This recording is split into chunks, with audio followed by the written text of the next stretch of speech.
I could say one of the toughest seasons. One of the toughest seasons was like right before I believed in my gift and trusted it. Mm.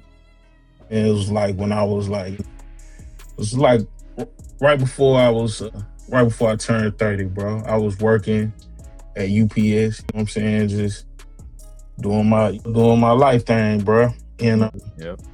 I got to a certain point, bro, where I was just like, man, if not now, you know what I'm saying, when, you know what I'm saying? And I left my job, bro, like 2015. You know what I'm saying? I remember I had wrote on my Facebook wall, bro, one day I would love to be an Aftermath staff producer, bro. And, you know, and lo and behold, bro, by 2018, I'm on an Eminem album, bro. That's crazy. You know what I'm saying? But like, that was probably one of my tough moments, believing in myself. And like what helped me believe in myself around that time, bro, I had read As a Man Thinketh, and Grow Rich, bro. You know what I'm saying? As a Man Thinketh just shift my perspective, which is like the second struggle during that time, because we made that song in 2022. To win a Grammy, when I didn't even honestly want to do music, bro. I was still healing and getting through whatever I experienced. But, you know, a whole win came from it. And it's crazy too, because like I was experiencing so much resistance. And it's like when you get to the point to where you broke down and you let go, it's just the universe, shit just come to you, bro. Welcome to the Warrior's Way Home podcast. Lone Star, brother, man. It is good to see you. Appreciate you coming on to the show, man. It's been a minute. We haven't seen you in a hot second, and since the Power Circle, and you have been sure, man. Yeah. No, I appreciate y'all having me, bro. Absolutely. Yeah, man. Big things. It's been a long time and well overdue. But like you said before we hopped on, you know, all in due time, man. All in due time. Stars aligned, and we all made it here. And doing our hey, thing, man, nah, for real. That's a blessing, bro. We are here. For sure, man, for sure. So, bro, you are a Grammy Award-winning music producer, sound designer, known for, you know, your work on some bangers like, you know, the Talk to Me from the Creed 3. I was actually just listening to that, banging it the other day. So, you know, man, you've had a lot of hits, man. Multiple tracks with you know, Mr. 8 Mile himself, Eminem. Which is just wild to even think about. You know, I know somebody who knows Eminem. That's just crazy. You know, as well as, you know, many other artists, you know, everything from G Unit to I'm gonna mess his name up so bad, but I love this brother, Masago. I believe it's Masago. Masago, yeah. And then 2024, man, the year you became the Grammy Award winning, you know, contributor for the song 3 a.m. by Rhapsody and Eryka Badu. Bro, man, so we just got to give an applause for that, man. So proud of you on that one, man. So and it's so soulful too. That 3 a.m. is so soulful. Man, bro, it was an incredible team to help put that effort forward, bro. That was crazy. Yeah, man. Yeah, it's. I was listening to it on the way in, but man, your son, you know, family man, a man, you know, a leader among men, a man with vision who lives in the end, as I've heard you say, many times. Yes, you know, Brother Lone Star, welcome to the podcast, man. Man, thank y'all, brothers. Man, thank y'all.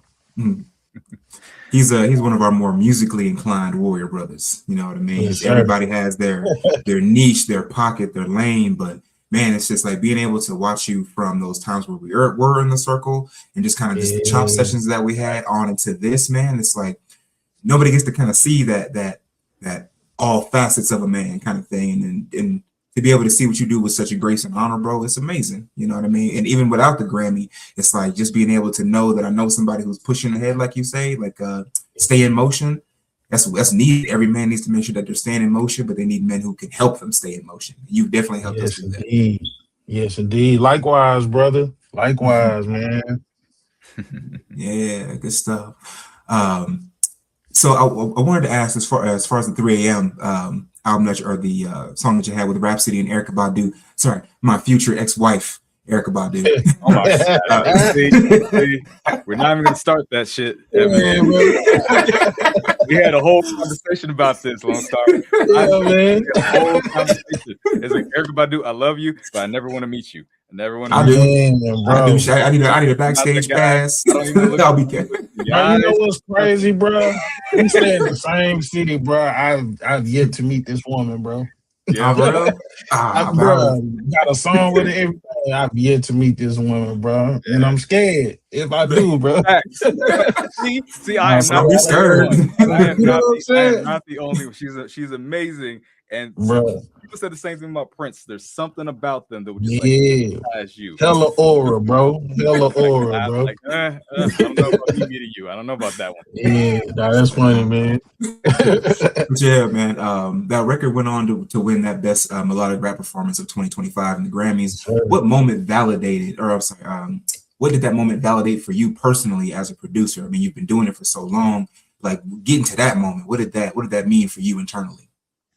Man, bro, it was such an interesting time in my life, bro. But man, it was everything, dog. Like I literally been doing this since I was a jit, bro. So to finally, I wish I would have been at the ceremony, man. Shout out to my bro Jamarcus Bridges. You know what I'm saying? He got to go on stage and actually accept the award, bro. Nice. And he shouted everybody out on stage, bro. That was like, dang, bro, this dude just shouted my name out on the stage. Even Rhapsody shouted our names out on the red carpet, bro. Bro. Yeah. You know what I'm saying? It's like, bro, I still pinch myself, bro. This shit ain't real, bro. Man, it's crazy, bro. It's crazy, I felt like that was power, though. Like you said, like even if you couldn't be there, to be so impactful that other people, like multiple people, mentioned your name still. Like I think that's the thing that every man tries to go for is that presence and that mindfulness of like even if I'm not there, my name rings out somewhere. You know what I mean? That's still a lot of impact, though. You know, for sure, man, for sure. Yeah, man. Yeah. So, question, man, how did I never got a chance to ask you this question. As long as we've known you, how did you get into music and producing? How'd that start for you? Man, bro, like I said, I've been making music since I was like in high school, bro. So I started out rapping when I was young, bro.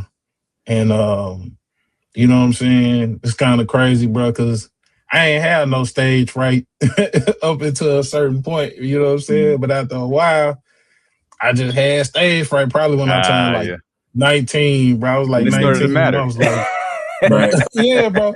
Them eyes just felt different on you on stage, bro. And I was like, shit.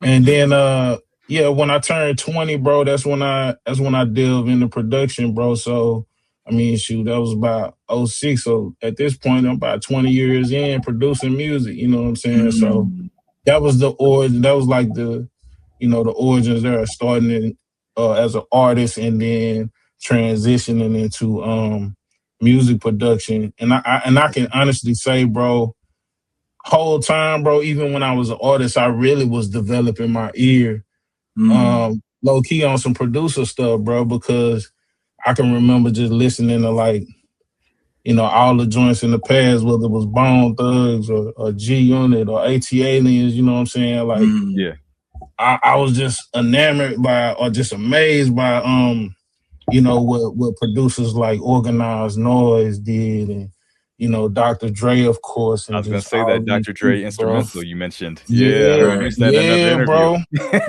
Bro. I had 400 Degrees and that 2001 instrumental tape, bro.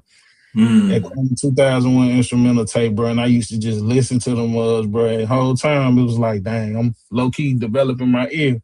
So by the time I turned 20, bro, I came across FL Studio. Well, I been came across FL Studio when I was like 15, thanks to my cousin KD. But I picked it up and then just locked in on it. You know what I'm saying? And it's been on ever since, bro. That's what's up, man. That's what's up. That sounds like a journey right there. bro. For sure. Yeah, man. That's a book all in itself right there, man. For real, bro. So like a lot of people see that big Grammy moment and they think that's it, you know what I mean? But they never really get to see that grind behind it. And why I like you is because, you know, every time I was hopping on TikTok, your beats, you making your music was like the first thing that I would see, like, up, Lone Star on the lab again. That's dope. Yeah. Man. But doing what it's supposed to do, man. all right. Yeah, man. Like I said, we've been watching him. We've seen. It's like, does he not? What is he? Does he sleep? Right. Man. Yeah, if he's sleeping, he can turn that into a beat too. Nah, for real. No, man, I didn't have some moments where I done woke up, bro, with some ideas, bro. For real, man. That's probably the best time to do it because you're in a theta state. You feel me? For sure. Right. Sure. It just flows so easy.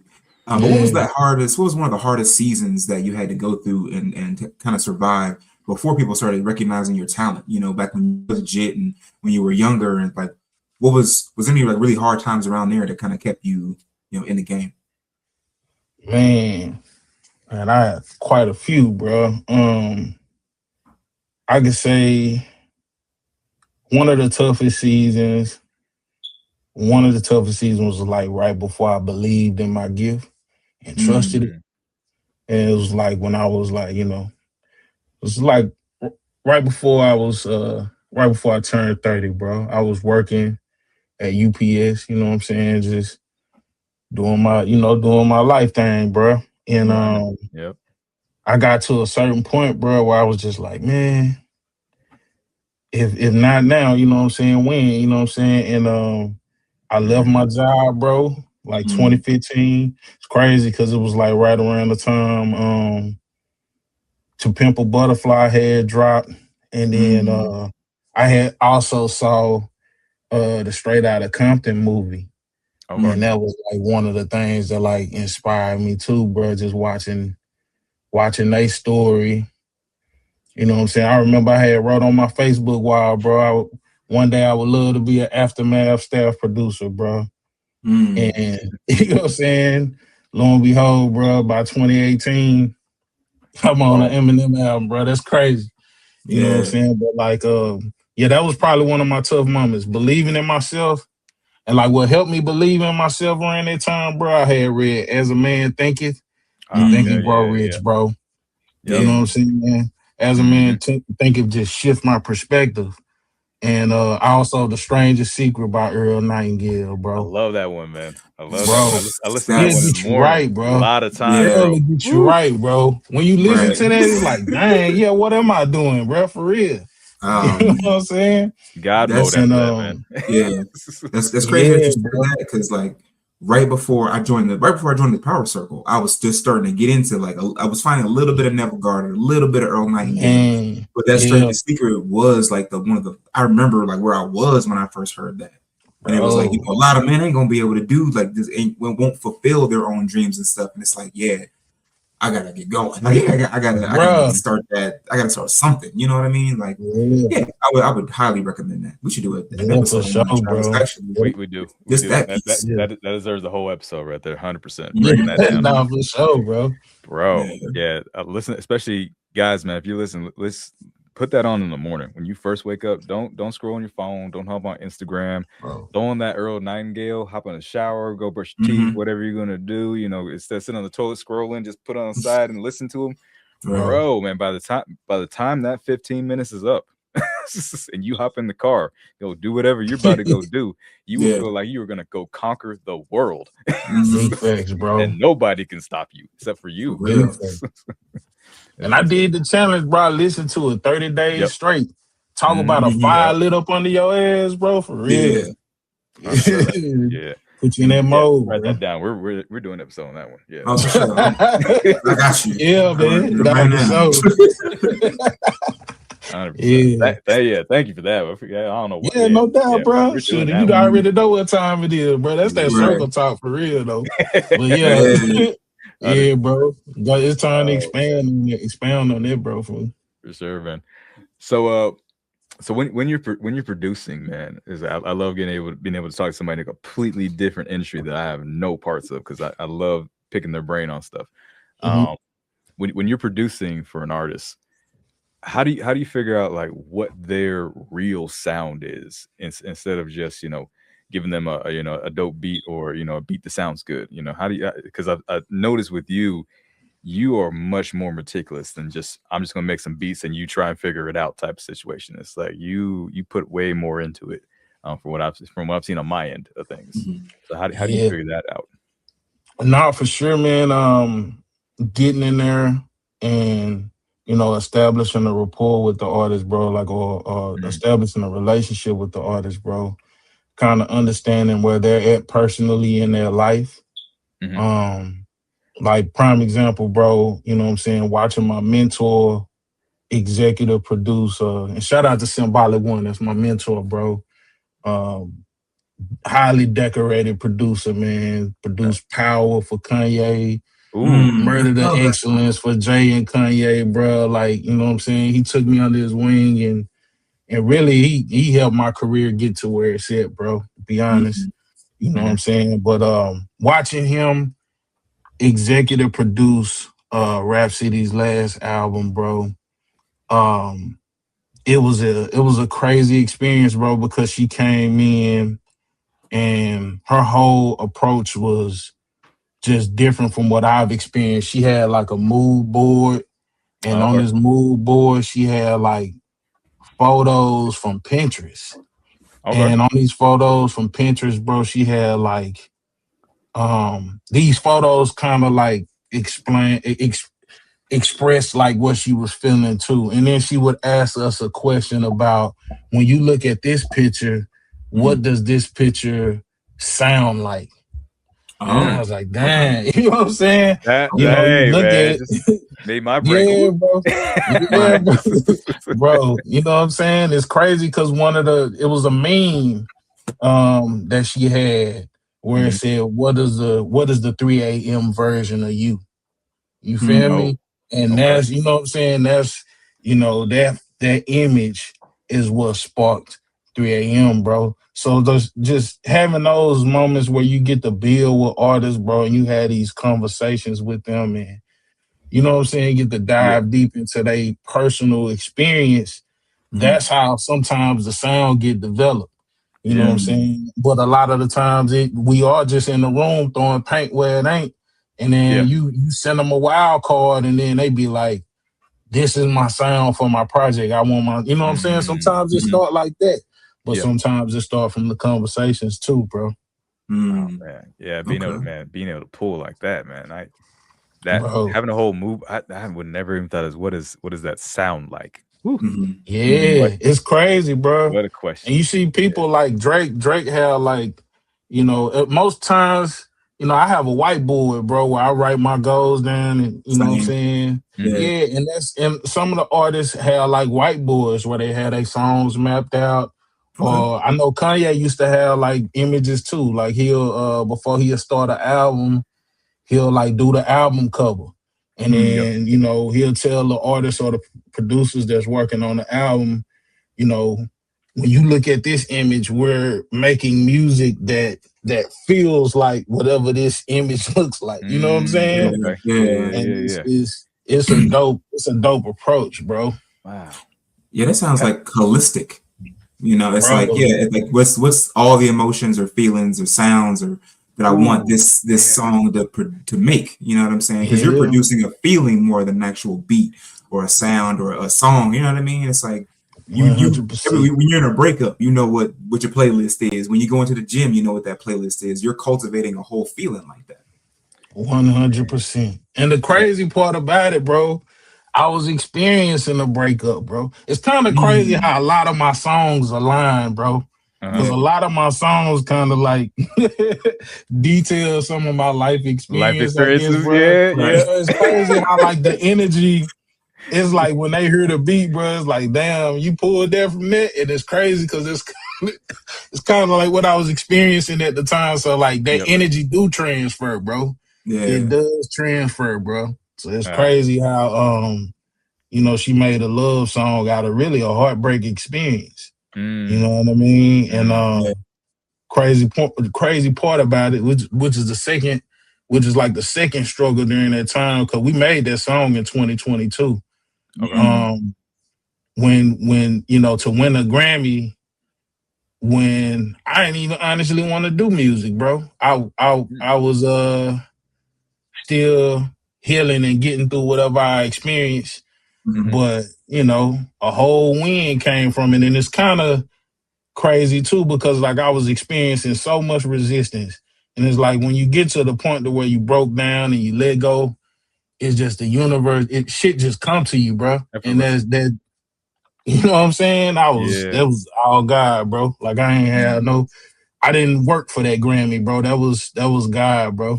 Oh man. And it sounds like, you know, a lot of times when we get in that space, man, we don't have like those super high expectations when we're in that place. I mean, yeah, we still want to do good work and we still want to, you know, show up, but it's like, it's not one of those things where it's like, yeah, this is going to take me to the next level, you know, Grammy. And then this is just like, man, I just want to do the best I can at this one thing. Is like, and that's this, I'm just going to give it what I got. And I ain't got much, but I'm going to give it what you get. I'm going to give it what I got. Yeah. And you just let go, man. And bro. we see what came from it. You know, yeah, I mean, bro. I'm be honest, I wasn't even mentally there when we had the session, bro. It was crazy, bro. I swear to God, I was not mentally there. I came in, I programmed the drums the best I could. Yeah. She was like, "This is perfect, bro." I was like, all right. You know what I'm saying? Yeah, bro. All right. That's why every time Taylor Swift go through something, like, oh, she about to make so much money. She like the whole heartbreak album. Like, so it's like she playing that. Like, oh man. No, for real. No, for real, bro. I like when you said that she was asking you, what is your 3 a.m. self? That's a very powerful question to ask. Yeah. What would you say is a question that men should ask themselves before they die? You know, what's something that they need to kind of roll around in their head at 3 a.m. when it comes to, you know, their own development? Man, bro. Man, that's a tough one. Big time. Man, it's kind of crazy because it made me think about a Jim Rohn, I think it was Jim Rohn interview where Jim Rohn was talking about like your 80-year-old self, you know, when you turn 80, bro, and you look back on your life and you're like, man, did I do exactly what I want to do, how I want to do it, all that type of stuff. Yeah. You know what I'm saying? That'd be my thoughts at 3 a.m., bro, on the cool. Like, man, you know, what will my future self think about, you know, all my accomplishments or whatever you know what I'm saying? You know, if that answers the question. For sure. Sure, man. You know, it's you know, I had a and you know this, I had an accident was it 2 years now? Yeah, so about 2 years back now. And it humbled the hell out of me, bro. Humbled the hell. I mean, for a guy who's been a personal trainer most of his career, most of his life, to not be able to walk a block without getting tired and having to sit down was dude, it humbled the hell out. And being a martial artist on top of that, and Eminem and I talked, I was leaving the grocery store one day. It's like after the accident, I'm shuffling down the street carrying like 10 pounds. It felt like I had 100 pounds of bricks in my backpack. I'm shuffling down the street, and I get tired, so I stop, and I'm like, man, you know, I can't remember the last time I felt vulnerable, and I feel vulnerable right now. So I feel like an old lady can run up and whoop my ass right now, and I couldn't do anything about it. And I was like, I can't tell you the last time I felt that, but it humbled the hell out of me and made me stop and think, like, what am I doing in my life? It's like, what am I doing? And I actually started reflecting, and Em and I talked about it. I think we actually did a podcast about it. I reflected on my death. I was like, if you knew you were going to die tomorrow, would you be satisfied with your life?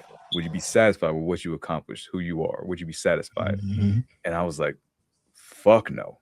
And I was like, ooh. I was like, damn. And it happened. It was so quick. It was like, would you be satisfied? Like, no. And I was like, oh, I don't like that.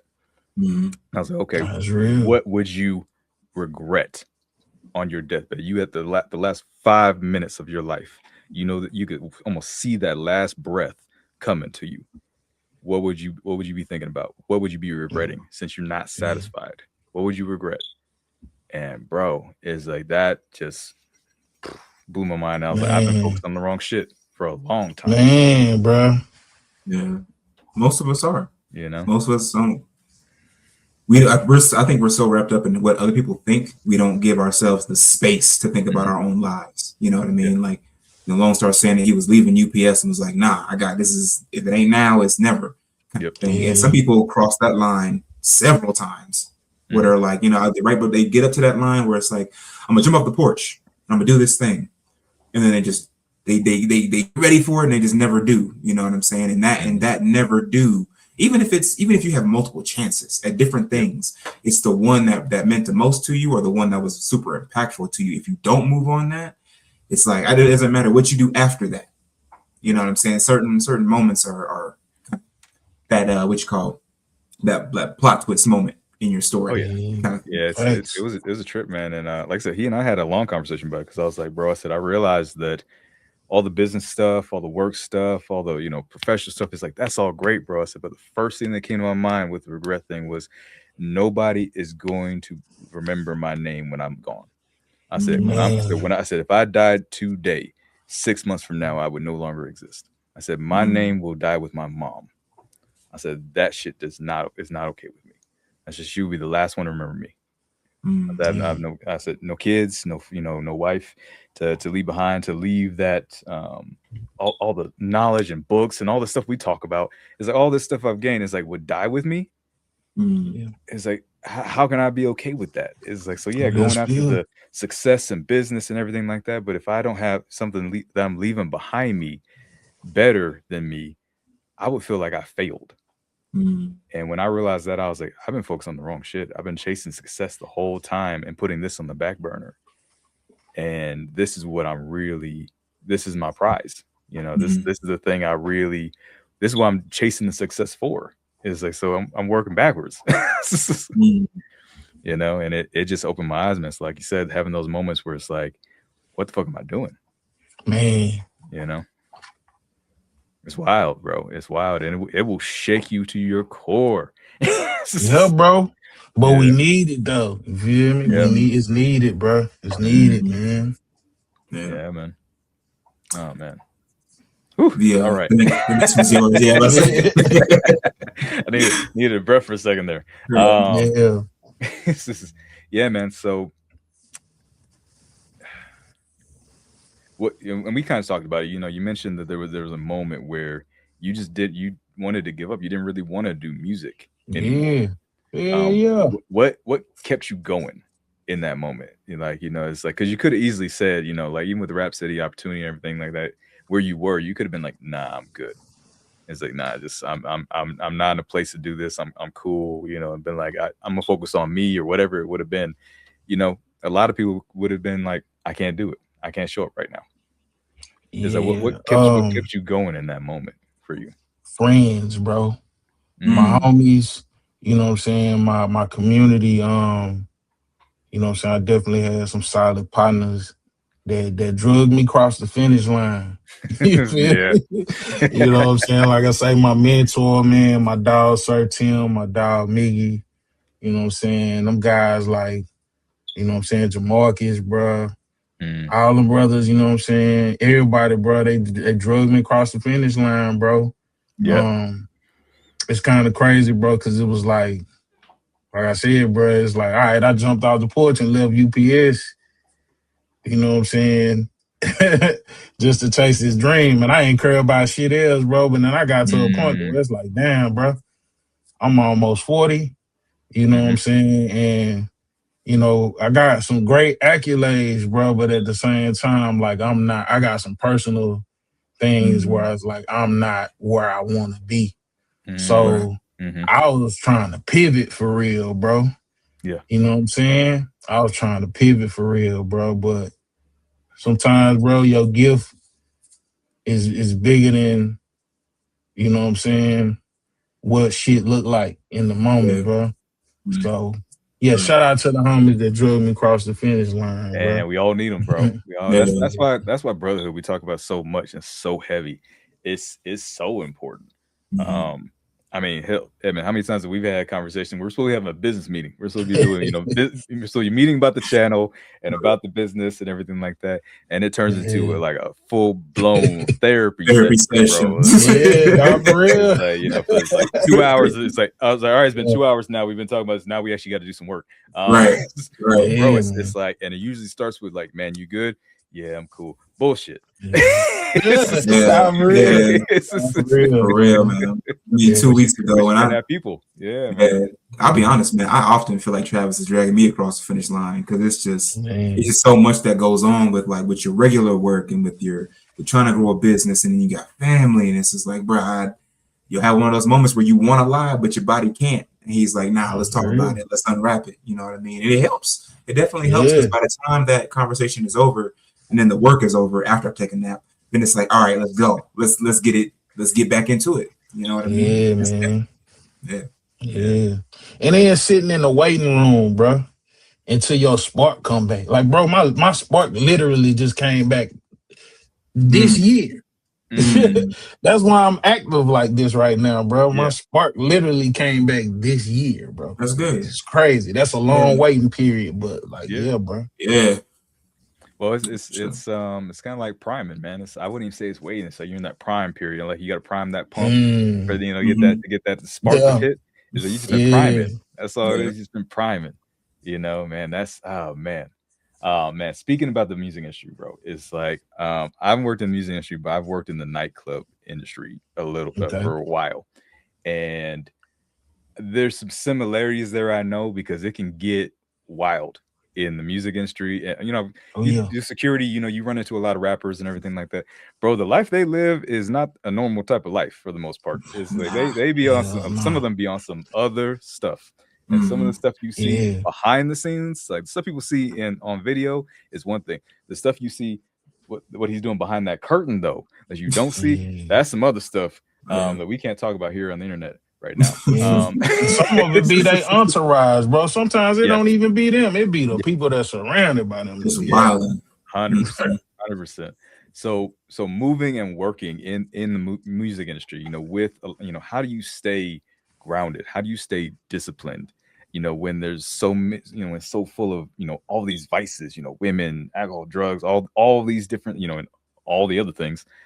All these vices and all this chaos that can kind of, like you said, surround it. Sometimes it's not even the artist. The artist could be cool, but it's the people that, I grew up with them, so they got to come with me. And they didn't change, but you did. You changed. You became this person. They didn't. They're still doing the same thing they were doing when you were 18. You guys are 30 now. Yeah, no, for sure. Yeah. How do you stay disciplined and kind of focus and grounded when you're kind of in that environment? Man.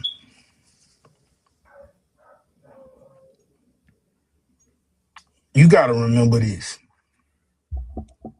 Whatever you do in the dark will be celebrated in the light, bro. Oof. Thanks. Whatever you do in the dark, whatever you spend your time doing in the dark can either be celebrated or you know what I'm saying?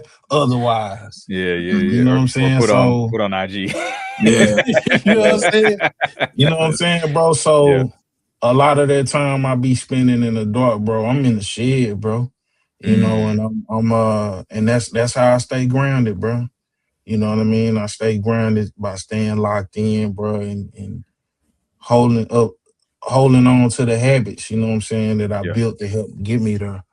You know what I'm saying? It's some adjustments that I probably do gotta make to expand more. But man, it'd be crazy for me to think about how, bro, I've achieved so much just from being in my bedroom making beats, bro. Facts. Yeah. That's what I was saying. Like, I'm pretty sure you strictly work from the house. Like, that's the best kind of remote job. I won a Grammy from the crib. Real spill, bro. Real spill, bro. It's a blessing, man, and it's a blessing, bro. So that's kind of that's one I hold on to, bro. Remembering that whatever you do in the dark is what's gonna be celebrated in the light. So you decide what you want to do. You know what I'm saying? For sure. I think it was funny that you said celebrated, because people are either going to celebrate your accomplishments without knowing what's in the dark, or when that stuff comes to the light, they're going to celebrate your downfall, because we're seeing a lot of people going down right now. You know what I'm saying? And in even this some of the internet minor age, on Eryka Badu's internet.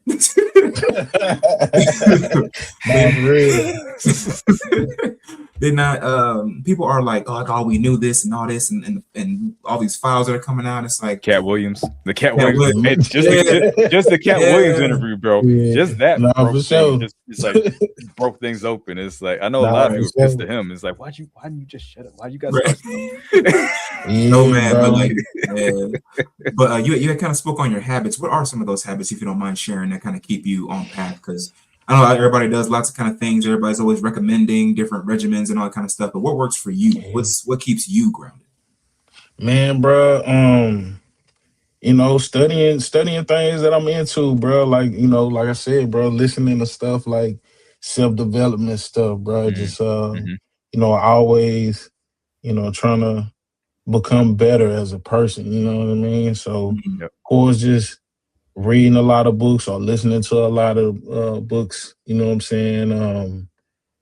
I did have a routine. I need to get back on it real heavy, bro. But like during the pandemic, man, I was walking all over the world, bro. I mean, one time my mentor made fun of me, him and his wife, bro. She was like, dang, bro, they looked at my miles on Nike Run Club. Like, boy, you done walked from San Antonio back to Dallas, bro. You know what I'm saying? But that's like, that kept me grounded, you know what I'm saying? So like I usually like, I get up, you know what I'm saying? Listen to some positive stuff, some stuff that kind of like affirm, where I'm going, where I'm trying to go, you know what I'm saying? And then I take a walk, bro, you know what I'm saying, for a couple of miles, maybe like 3 miles. I get back to the crib. I make beats from a certain time period, maybe like 2 to 3 beats, 2 to 3 ideas, and then do the same thing. I walk, you know what I'm saying? Again, I take my afternoon walk or evening walk, and then shoot, that's my day, bro. And it's every day. You know what I'm saying? I try, unless I got like sessions and stuff, bro. My day be pretty simple, bro. It's okay. I ain't doing too much. Yeah, you mean it's not the cold shower and the 100 burpees and the 8 hours of sleep told like every day and all that. And people got some wild routines out here. Like, you know what I'm saying? But it worked for them. You know what I'm saying, bro? It worked, bro. Now I don't go too crazy, but I might need to on the cool. I got you. Hey, it changes up, man. It changes up as we go. But like I said, when you lock in like that, keeping it simple though is best. You shouldn't take you 4 hours to have your morning routine when you like you said, you do what you got to do and you get down to business. Boom, it's time to work. Let's go. Like you said, same time every day. You know what you got to do. You don't stop until you accomplish that goal, and then boom, okay, the rest of the day is mine. I can do what I want. Like, you got to make it to those pieces first. That's a fact, bro. You said the key word, simple, bro. Even in music, bro. I remember my mentor said that one time, bro. He had it written on the board, KISS, and broken down is keep it simple. Well, it's like keep it simple, stupid. Right? But I changed it to keep it super simple. You know what I'm saying? Okay. And that's really what it is, bro. You just gotta keep it super simple, bro. You know what I'm saying? And you gain hella success from doing that, bro. For sure. For sure. You had definitely mentioned a couple of your partners that was helping you kind of, like you said, get across the finish line, be able to shout you out. Who are the 3 most impactful men in your life right now? Man, right now, man, it is those gentlemen, bro. My dog, Sir Tim, you know what I'm saying? My bro, Miggy, you know what I mean? And my bro, LAE, you know what I'm saying? And my mentor, I have to add in the X form, bro. My mentor, Symbolic One. You know what I'm saying? Those are the most impactful individuals. You know what I'm saying? Men, you know what I'm saying? In my circle right now. For sure. So good batch of guys. Yes, sir. Nice, nice. So, brother man, how what would you say success means to you now that you've achieved something as major as a Grammy? And we know it's just the beginning for you, 100%. It's like, can't wait to see what you're gonna do next, because I'm hyped for it now. I'm like, ooh, he's just getting started. Yeah. Just hold, just watch. But Yeah, now that you've achieved that, what is success like to you now? Man, it's changed so much, and it's really because the world is changing right now. This is true. So you really gotta redefine it, bro. Mm-hmm. You really gotta redefine it. A lot of systems is crumbling. Yeah. And bruh, I'm really trying to figure it out on the cool right now. Mm-hmm. You know what I'm saying? Because the systems crumbled. So a lot of goals I had, a lot of visions I had for myself, I had to like step back and kind of like rethink it. You know what I'm saying? And but for me right now, bro, it's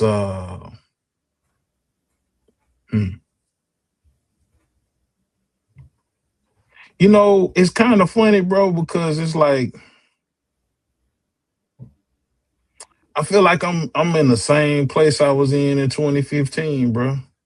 It's like I got to a point to where I don't give a fuck about shit, really, for real. If I my bad, excuse me, cursing, man.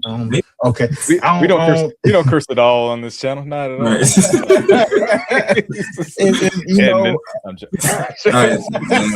I think that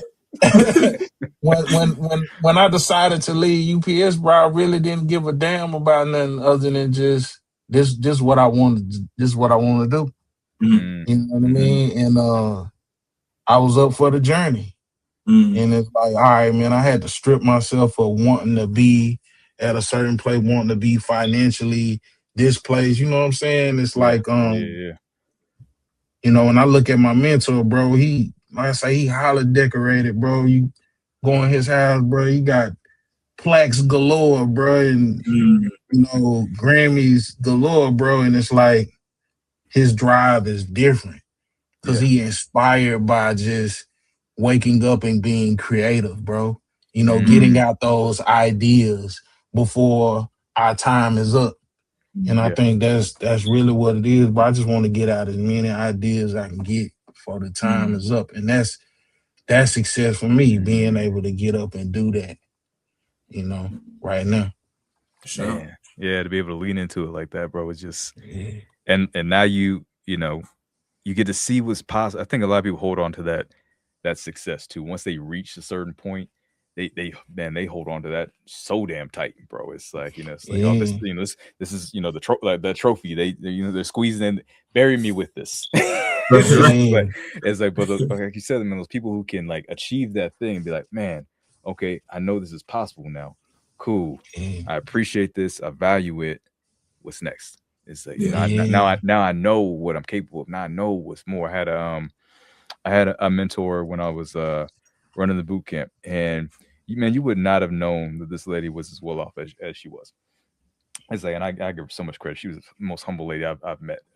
Like literally a rocket scientist, and you wouldn't have guessed it because she would come in like in her gym wear and like some scuffy boots and like an old work truck. Like she came right off the bar. J. Cole out, Ryan. Was you like J. Cole? Like, bro, you wouldn't even know. It's like she could buy all of us twice. Right. Yeah, bro. Like, but you wouldn't know. You wouldn't know. And one day she rolled up on me in a sports car, and I didn't even recognize her. I was like, who the hell is that? And I saw her, and I'm like, what? And she's like, yeah. I pull it out on the weekends. I'm like, I guess you do. But she invited me to her house, and so she was out there in the boonies. It's called Black Forest. Real nice area.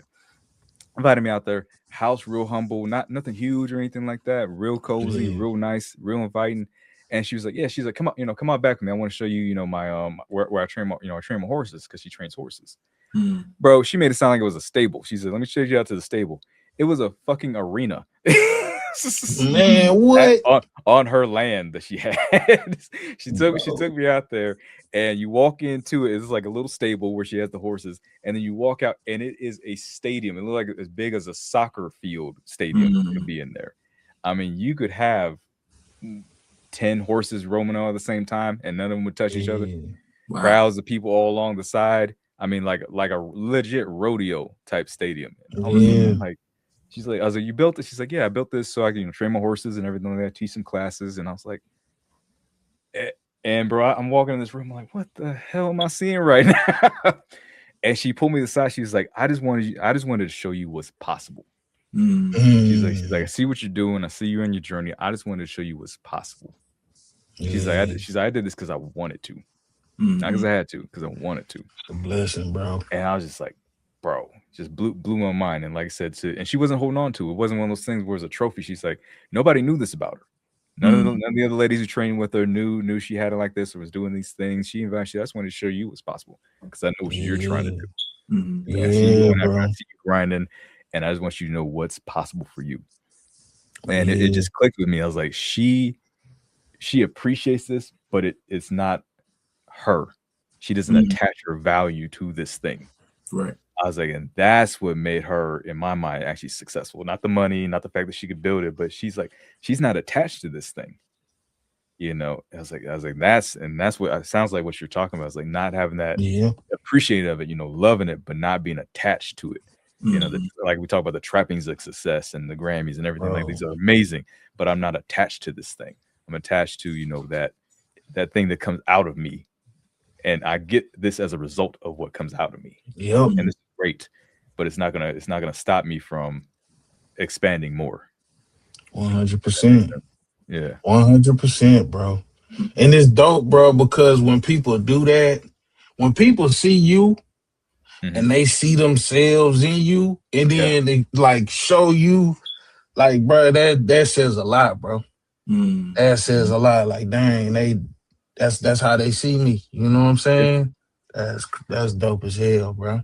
Yeah, and it's wild to see, man, because some of the people will like tap you on the shoulder when they see that in you.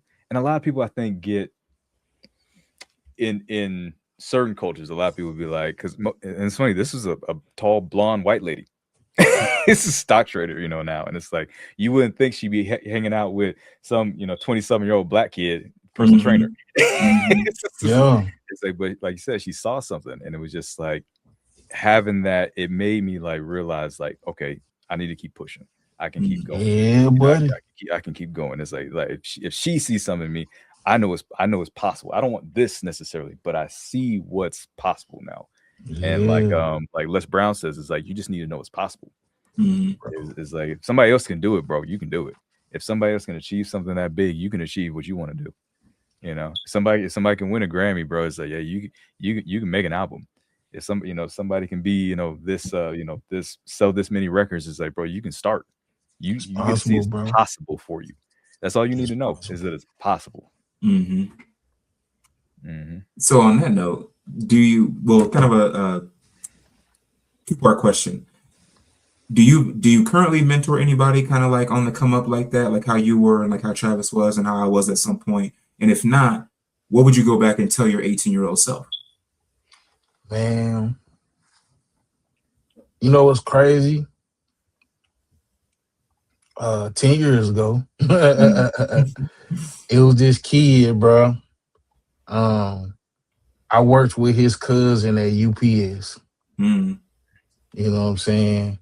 And he followed me on SoundCloud, bro. He used to always like show love on my beats on SoundCloud. It's like the beginning of my journey, dog. You know what I'm saying? Which the same time was the beginning of his journey, low key. And you know, one day he hit me up, bro, and I pulled up on him. You know what I mean? And when I pulled up on the kid, he was 18, bro. You know what I'm saying? Rock T 28 now. You know what I'm saying? When I pulled up on the kid, he was 18. He was working at Family Dollar, bro. And he was going to college. And I was like, bro, I'm be real with you, dude. These beats you posting, nigga, these beats crazy, bro. I'm like, bro, I you know what I'm saying? I fuck with you working at Family Dollar, bro, but listen, bro, here's this platform, BeatStars. You know what I'm saying? I showed them BeatStars, and then I gave him the game on, at that time, it was Type Beats on YouTube. And two friends of mine had showed me how to, you know, gain a little success with YouTube by directing that traffic to my beat store. And shout out to Z Will, man, with Blue Magic Co. and my boy D Artiste. They was like, did big numbers on YouTube. They gave me the game. So I pulled up on Rock T and I gave him the game, bro. He set up his BeatStars account in no time, bro. I think his first placement was with Lil Baby. And then like maybe like a year or two after that, he did ISIS for Joyner Lucas and Joyner Lucas and Logic. You know what I'm saying? Wow. And you know what I'm saying? So, you know, I took him under my wing, showed him the game, bro, and man, Rock T was off to the races. Took it and ran with him. Right. Yeah, bro. Platinum producer. You know what I'm saying? He had the drive. Like, I didn't necessarily like hold his hand, bro. I just saw it in him. I just saw it in him, and I was like, bro, do this, and you won't fail. And nigga did it, and he did not fail, bro. He's still going, bro. And it's crazy. I just had a conversation with him a couple of weeks ago, and it's crazy because he gave me a pep talk. You know what I'm saying? So, shout out to Rock T, bro. Man. Yeah, shout out to Rock T. That's one of my little bros, man. You know what I'm saying? I definitely took him under my wing, bro, and you know, he thriving, man. That's thriving. That's so great to hear. That's crazy. Yeah, man, that's dope, bro. So I'm gonna switch it up a little. I'm gonna throw a curveball. Edmund's not ready for this, so it's like Edmund, get ready for the grenade. Geez. We always say it's like, you know, Edmund mentioned me dragging him across the finish line. I also toss grenades, man. I'm like, hey, I know you're ready for this. So we usually when we send out, you know, information on the for the interview, we ask people to ask, you know, what question would you want to ask? Would you want to ask us during the interview? And you asked, you know, at what point in your journey of life did you make the conscious decision to pursue your passion? And man, I thought that was an amazing question. And so, Edmund, you get to answer that first. All right, let me think. So there was a couple of moments, actually. I'll give you two. The first one that comes to mind is actually kind of referring back to that Earl Nightingale. Like when I first started listening to Earl Nightingale, it was maybe a couple of weeks either before or after I had joined the circle. I was just really starting to get into the consciousness thing. I had always felt it and I was leading up to it, but I had just started getting into like what we were talking about there. So I was listening to Earl Nightingale on my day off. I was walking by one of our reservoirs, like a national park or state park kind of thing. And I was at the end of it and I was just like, man, if I'm going to do this, if I am who I say I am, or if I am that I am kind of thing, like I got to do this pragmatically. I got to do this with some strategy kind of thing. You know what I'm saying? Like some people, they get these so-called enlightenment moments and they just like start telling everybody about it and kind of losing that energy at the same time. You know what I mean? But I was like, nah, I'm gonna go about this real, like not low key, but like I'm not gonna share everything with everybody because one, it doesn't need to be, and two, I'm just not that kind of person. You know what I'm saying? I keep certain things personal. So I was just like, man, I'm gonna be real pragmatic about it. And I still didn't know what I was gonna do, but I just knew the way I was gonna go about it. You know what I'm saying? Like whatever I put my hands on, it had to be this way. You know what I mean? And man, I think it was ultimately the passion was just the pursuit of knowledge or wisdom in general. Because I remember it is another one. I was talking to one of my homies, one of my big homies from back in Ohio. And it was like one of those, I used to call them parked car conversations where I was just like out in front of my house on the phone, wasn't even, and going nowhere. I needed to be in a box, you know what I'm saying, talking to my homies. Child boy, that might be a segment, bro. You know what? But that might be a segment, part conversations, bro. Oh, yeah, there you go. That's been floating in my head for years, and I've just never done anything with it. But so and I was telling him, he was like, he was like, you're so smart, what do you want to do with your life? And I didn't have an answer, but I was like, you know what? The only thing I know for sure that I wanted to do is I wanted two things that I knew that were impossible. Not impossible, but the height at which I said it in my mind was impossible. I said, I just want the wisdom to know what I'm supposed to do and the strength to pursue it. That's it. And I didn't have a cap. That's a super broad thing, but I was just like, man, I just want to be smart enough to know what I'm supposed to do and strong enough to do it. That's it. And I said, I don't know what it looks like. I don't know what that entails, but I know that's the only thing I'm really supposed to do with my life. Is figure it out ultimately. And it's taken me to some pretty wild places, bro. I've been able to travel. I've been able to talk to great people like you and Travis, and Soul and Conquer, and all the guys that we've been able to go meet and all that. And it's just, it's sometimes it's just it's not even the end goal, man. It's the pursuit itself that is the thing. But rethinking about it over the past couple of years, like it's so vague, but it's flexible enough for you to put in whatever that means for you. And I think everybody should do that. I think everybody should just keep looking for whatever, ask, seek, knock. You know what I'm saying? Like, just keep looking. Just keep looking. Yeah, man. As much as you can, enjoy the journey, bro. Right. Because it's gonna be some moments where it be tough to enjoy the journey for real, bro. But like, you gotta have that reminder, bro. Like, enjoy this journey, bro. You know what I'm saying? Yeah. That's dope, bro. All right, Travis, beat that. That's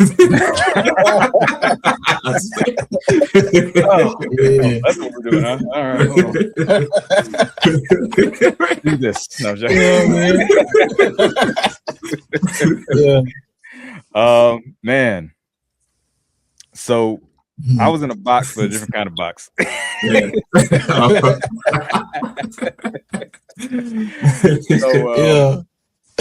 Man, I was. It's funny, man, because from the outside at the time, you would have thought, I was doing my thing. I was working as a trainer on the military base.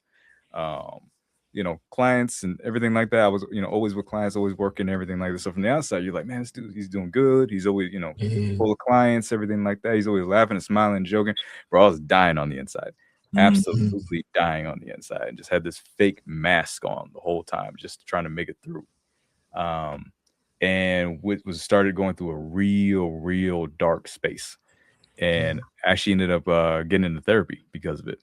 And I was like, I gotta go see somebody, because this isn't going to end well if I don't, because my past, I've had issues with depression and suicide and different things like that. I was like, I need to change some things. I need to try something different. So got into therapy. It didn't work as well as I would have liked. If I'm gonna be honest, it was one of those like income-based type things. So it's like they were actually students, about to graduate, but they weren't actually doctors. And this lady got real good at ramping me up right before the session ended, and then would send me out into the world like that. It was a terrible idea. Man. So I'd be like, I wouldn't be talking for some of the session, and finally she'd get me talking, and I'd be getting all riled up and all hot and just rah. And then she'd be like, yeah. Oh, our time is up. I'll see you next week, bro. It was like, I'll see you next week. Make sure you make your appointment at the desk, and would let me go like that. Like, you just took a hot branding iron and put it on the tiger, and then open the cage. It's like blooded, bro. Man, and it was just like, and I would just get out there. I'd be so mad. just drive around just angry. You just looking for something, like, please cut me off. Please, I will drag you out your car. So one day I go there and I show up for my session and she's not there. He's like, oh, she's not here right now. So I have a session with her and she's not. And bro, I just lost it. And long story short, I'm not gonna get too many details, but I ended up it just ended up having just full breakdown, just full on. You know, I was not in a good spot. Luckily, and we talk about this, you know, like I said, that brotherhood thing. Luckily, and I give all credit to my sensei on this. He was there with me. If he was not there with me in that moment, we all wouldn't be talking right now, because either we Thank dead God, bro. or under the jail. Not in the jail. They would have to make a cell underneath the jail with like one of those, you know, Hannibal Lecter masks for me under the jail. But yeah, it's no doubt in my mind, because I very easily almost made a very dangerous permanent decision with my life that I would have deeply regretted afterwards. So I'll leave that out. I'll tell the story probably full one day. But yeah, and so I ended up going through this whole process, man, and I woke up one morning and just realized how out of control stuff had got. And I was in an environment where I was looking around and I was just like, you know, you got problems, but you're the reason, you're the answer to all of these things. Is that all the stuff going on with you right now, the anger, all this stuff is because shit you haven't dealt with, things you're ignoring, and you know who has the answer to all of these things is you. It's like, and I got in a spot where it's like I had no choice but I had to sit down and actually take a look at myself and what was going on with me. And it was like all the stuff all the stuff that's going on with you, all the stuff you're complaining about, ranting and raving about, when to, you know, go out here and go do crazy things. This is all you. This is all, is like some of the stuff isn't even yours. Some of the stuff is other people's shit, for sure. It's like, but the stuff right now that you can control is you, how you're dealing with it, how you're reacting to it, and why aren't you doing with your shit? And I actually had to sit down, and I didn't have I couldn't avoid it. Couldn't go to work, couldn't do all these different things. I had to sit and actually look at this. And it came up with some answers, and actually ended up having a conversation with my mom. I sat down with her one day, and she was like, I was talking to her, had the realest conversation I ever had with her in my life. And I told her, I was like, look, I said, I realized something with this whole situation. And she was like, you know, she's like, what's that? I said, there's only two paths for me in this life. There's only two. I said, I'm either going to be the guy that wants to watch the world burn and tries to destroy everything around me. It's like, once I get started, it's just going to go like a fire.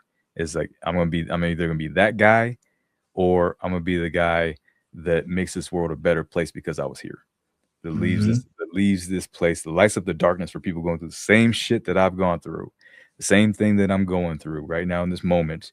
When I was talking to her, I said, I'm gonna be that guy that can show people that you can come out of this shit, and that there's some on the other side of it. That all you need is just that little glimpse of hope. That's just a spark, like you talked about earlier. I said, I'm gonna be that guy. And she was like, well, it's very nervously, she looked at me. She's like, well, which one did you choose? I think while she was dialing 911, like 911. Which one did you choose?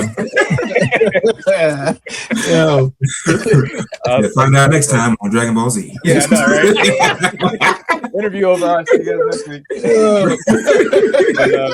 But I looked at her and I was like, I want to leave this world better than how I got it.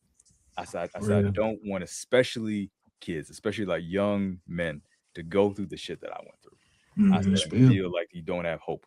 You know, to feel like there's no option. Either you're going to destroy yourself, or you're going to destroy the world around you. It's like, that's, you know, that there's a third option in that, you know, that you can take all the shit you go through and you can actually use it to make this world a better place. You can use it to make yourself a better place, a better person. And you can change your life with that, man. And you can change the world around you. You can do something with that. You can use the trauma, all the bullshit, everything like that for your advantage. It's like, but you got to stop digging. You know, you got to stop digging this hole that you're digging right now. I said, I want to be the guy that can show people that. And I looked at it, I was like, I was already doing that with the, you know, training and doing these different things, like showing people that they have this power inside of them, you know, that you're not broken, you know, especially with the military. That was a big thing. You know, you're broken. You can't do this. You know, you got injured. It's like the doctors would be like, you're broken. You can't do this. You can't walk anymore. You're not going to be able to run ever again. And I'd be like, bullshit. No.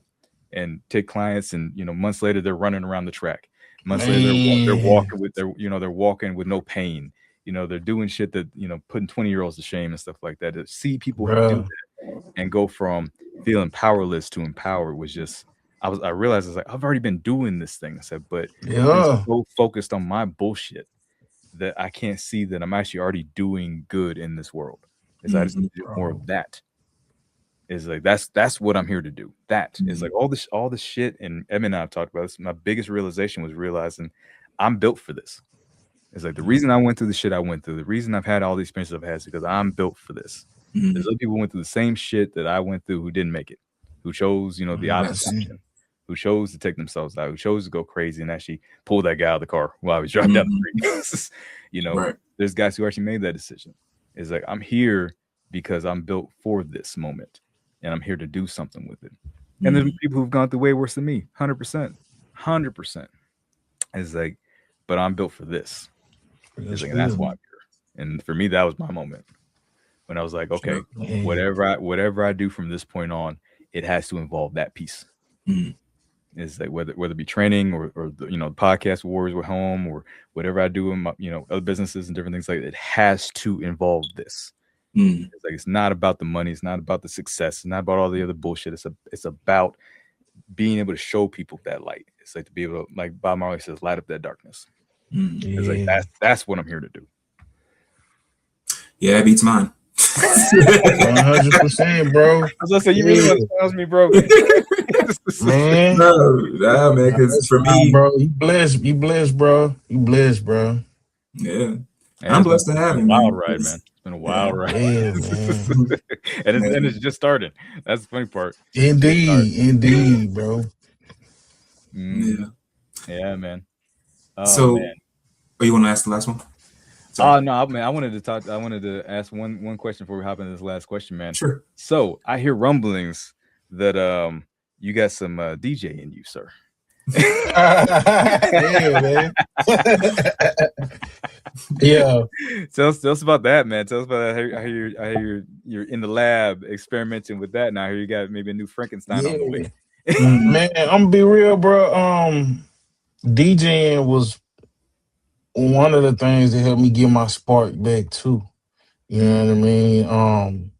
I had the opportunity to DJ. One of my homies was a 5-star Michelin chef, man, and another one of my homies, it was his business partner. They had these events, and they would have me get up there and kind of showcase what I've done production-wise, and then I would play music the rest of the night. Nice. And that just did something for me, bro, just sitting in there and seeing people respond and react to music, bro. I was like, oh, man, this cool, bro. You know what I'm saying? Like, seeing the power of music real time, like not just being in the studio, you know, creating it. Like I'm seeing how people respond to these this music that they love, you know what I'm saying? And enjoying that moment, eating the best of the best food to it. You know what I'm saying? And it made me dive deep into it. Yeah, real type shit. Yeah. Type shit, bro. And then I did a wedding too, bro, and I DJ'd that wedding, bro, and it was like, man, dang, bro, I love this, bro. Like I love DJing, bro. So that sparked my fire to get back to creating music again, bro. Man. So that was cool. And then another opportunity I got along the lines of like sound design, which is crazy because that opportunity came from like they had made a post about people who won Grammys, you know, using FL Studio. I was like, man, I just recently won a Grammy using FL Studio. And Image Line hit me in my inbox immediately, like, bro, you know what I'm saying? Hey, like, there you go. You know what I'm saying? We got to make you a power user. And they had did an interview with me. I became an FL Studio power user. Nice. And then another one of my homies, MSX, MSimp, who's the founder of MSX Audio. I used to do like a couple of kits for them too, like, you know what I'm saying, under their brand. And I did a couple of kits for them under FL Studio the year before. I partnered up with FL, so I already had like content under their brand on FL Studio. So he connected me with my guy Josh and Justin, and then that led to me designing packs personally for FL Studio, man, on the cloud, bro. So Okay. the There software you I go. use, man, got my sounds in it, man. Oh, That's pretty man. cool, bro. What's up, man? Yeah, That's man. awesome. Yeah, I man. heard this. A guy was doing like a little essay lecture thing about music and how basically like when an instrument gets recorded, that pack, let's call it, gets distributed to lots of different places. So it's not even like the original sound anymore. It's more Oh, like yeah. the ghost of it, kind of thing, Yeah. or the echo of that. How do you feel about that? Like, do you think we're gonna continue to kind of see, or is there such thing as original music anymore, or is everything just kind of a copy of itself? But you can still do great things with that. But how do you feel about that? Like we talk about metaphysics and all that kind of stuff. Like, how do you feel about the concept of original sound in 2026, AI and all that kind of stuff? Man, that's kind of crazy you said that. I was literally watching an interview before I chopped it up with you guys, man, and these dudes had an interesting perspective on like where the industry is right now in regards to like for people in our age range, we've heard the best of the best, bro. So it's kind of like when we're hearing stuff, even if it's damn good, bro, it's like it's like once you're a child and you've experienced something for the first time, it changes your world, bro. You know what I mean? So like now, when you've sat with something for a long time or you've heard something over and over again, it just doesn't have that wow factor like it once did when you were new to this world. Right. So I thought that was an interesting perspective because he was like, man, it'll never be, unless you're a child, you'll never have that experience of hearing something for the first time. And I think that's the same similar thing with things being processed over and over and over again, bro. It's the same thing with the songs. But also, I think we also came up in the era where like he said, some of the best music was made. So, and we're literally following that. Right. Yeah. You know what I mean? So like, even if it's the best of the best, bro, we still wouldn't necessarily be impressed. You know what I'm saying? So I don't know if that answered your question, but I thought that sounded like where it was going, bro. Like, man, I thought that was an interesting perspective, bro, because everything is recycled. Right. You know what I'm saying? And there's literally nothing new under the sun, for real, bro. Right. Unless you're like a newborn, a child, you know what I'm saying, experiencing life. You know what I'm saying? So, it's like a personal preference. Yeah, bro. Very personal. In a sense. Yeah. It also could be a lot of generational thing, man, because every generation says that. Yeah. If we think about it. Yeah. It's like the music I listen to compared to like the music my grandma listened to or the music my mom listened to was different. Yeah. It's like, matter of fact, I listened to some of the stuff that, was playing when my mom was growing up. And I'm like, man, this is way different. Yeah. Whoa, hold up. Like, bro. They played instruments. It's like, wait, what? It's like that guy's actually playing that horn? Bro, it's like some of the stuff you hear is like, wow. I mean, that's crazy. It's like every generation would be like, that's not real, turn that hippie hop off. Right. It's not real music. Bro. Like, people who love jazz were saying that. People What's this blues music? It's the devil's music. You know what I'm saying? What is this? It's rock and roll. It's like, every generation has, says that. Yeah, they had a thing, bro. Like, even, man. Might be that. Yeah, go ahead. No, go ahead. My bad.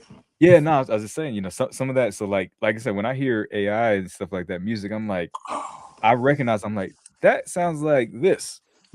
It's like, but if you've never heard that before, it's like you said, it's all brand new to you. It's like, so like, like I'm thinking about like Edmondson, like the music he's gonna hear, by the time he's old enough to listen to the stuff he wants to listen to, is gonna be Edmond's gonna be like, turn that shit off. That's probably gonna be me. It's gonna be robot bands making music. It's gonna be robot DJs.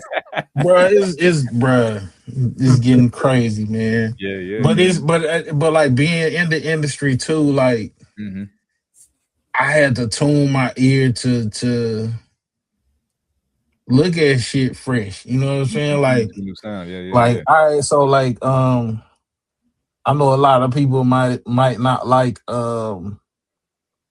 unless you young, you know what I'm saying? A certain demographic might not like a Playboy Cardi or a Lil Yachty or something, you know what I'm saying? But it resonate with them kids, bro. So I had to listen to it with a different kind of ear, bro. Like, oh shit. Dang, this boy Playboy Cardi actually is kind of going on, man. I like this Mojo Jojo. You know what I'm saying? You know what I'm saying? So it's like, you know, and it keep me fresh too, you know what I'm saying? Because these kids do like their approach is different. It's always different, you know what I'm saying? So even if they're using the same recycled sounds like the rolling 808, you know what I'm saying? We know this sound been processed over and over and over again, but their approach be different with how they do it, you know what I'm saying? It's like, oh, that's actually fresh. How you come up with this pattern? And then seeing how certain stuff be broke off from, it's like a subgenre of a genre of this genre. You know what I'm saying? It's like, oh, this is crazy. The layers is crazy, bro. Yeah. Some people would be like, "That's watered down." It's like, no, this is just new. It's like for them, bro. It's like, for you, maybe it's not watered down, but for them, it's brand new. That's like what was it? They brought the Thigh Master back. I was watching a commercial and saw a damn Thigh Master on the commercial, and they were like, "Yeah, the brand new extra." I was like, "My mom had that in the 80s." That's what he's talking about. It's brand new. Nothing new under the sun. All you do is change the colors. That's a Thigh Master. Right. That is. That's a fact. That's a fact. You know what's funny, bro? I was doing Lyft, bro, a couple months ago, bro, and I picked up these kids. They were like maybe like 15 years old, bro. So they were like born maybe like 2015, bro. I mean 2010. I'm sorry. So I'm sitting. I'm like, you know, they riding in the back seat of the car, and I'm like, they was like, "Sir, can we listen to?" I'm like, "Yeah, I do y'all thing. What y'all, you know what I'm saying? What y'all listening to? Put me on. What y'all jamming, bro?" And a lot of them kids, bro, they be jamming drill, bro. Yeah. And it was, man, they were talking about hitting them up with the sticks and wetting them up, bro. It was all kinds of gutter talk on the song. But here's the thing, bro. Here's the thing. You know what I'm saying? The music, the sample choice. You know what I mean? It was like he was talking about killing some of everybody on that song, but it was sampling moves like Jagger. I'm like, I think I heard that one. Yeah. I'm like, what made? Oh, that's why you sampled it, because y'all was growing up during this time when pop songs was like heavy on the radio. So even though y'all talking about killing some of everybody on this song, the sound palette is Katy Perry. You know what I'm saying? It's crazy, bro. But it's like, oh, it's so easy to make music for y'all because I know, and it's the same thing with the DJ thing too. Because like when you come in with a specific crate, you look at your demographic or the people that's in the crowd. It's like, oh, I know exactly what to play that's gonna have them moving, bro. And I say, even though they talking about killing some of everybody, hey man, Maroon 5 had them moving like a mud. You know what I'm saying? Or Kanye West, this was my Dark Twisted Fantasy era too. So they had sampled one of Kanye's songs. So I'm like, oh, that's all y'all ears is tuned towards pop music. You know what I'm saying? Y'all just talking about killing everybody on it though. You know?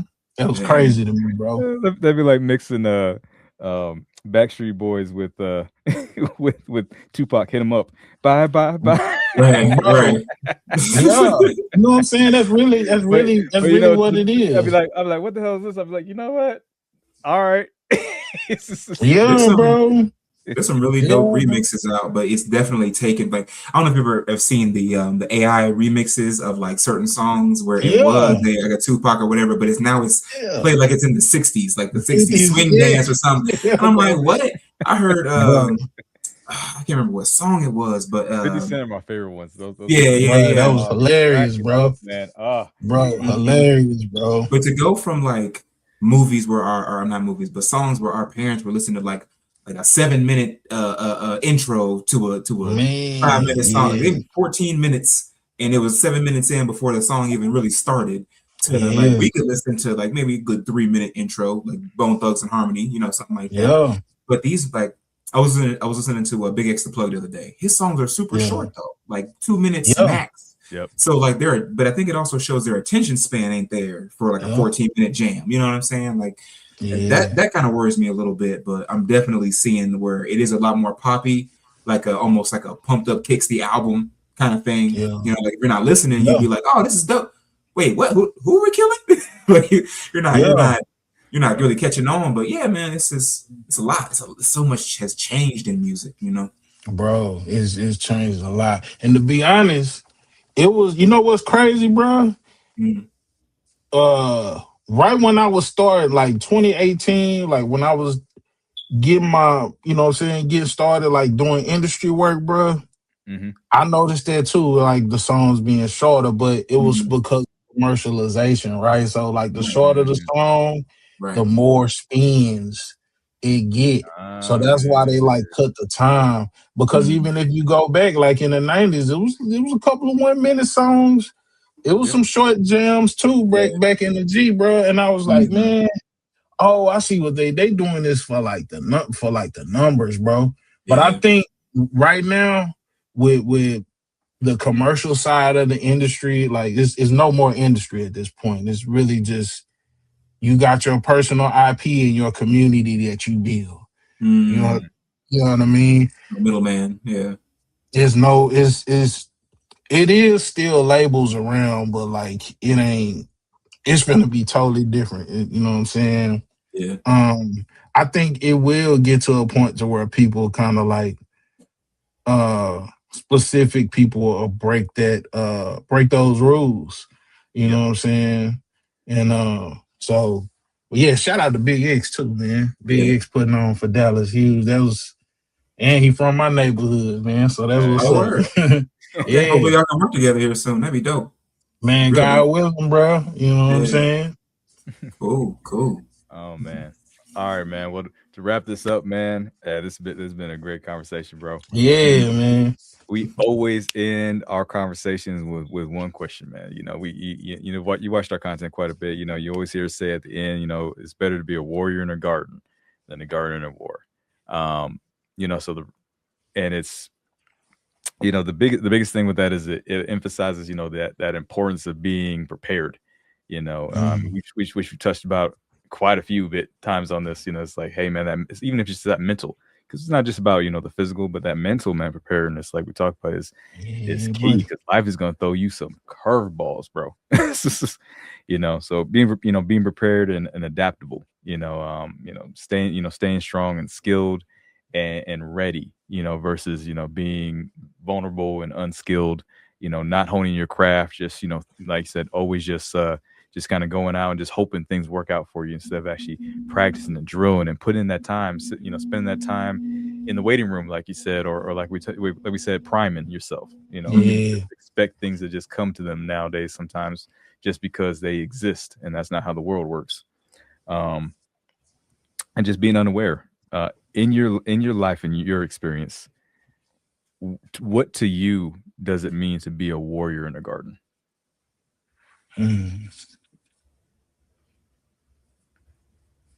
Man.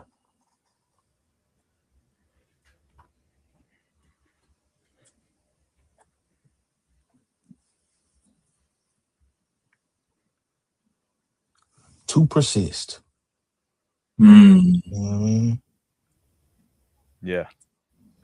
Persistence is key, bro.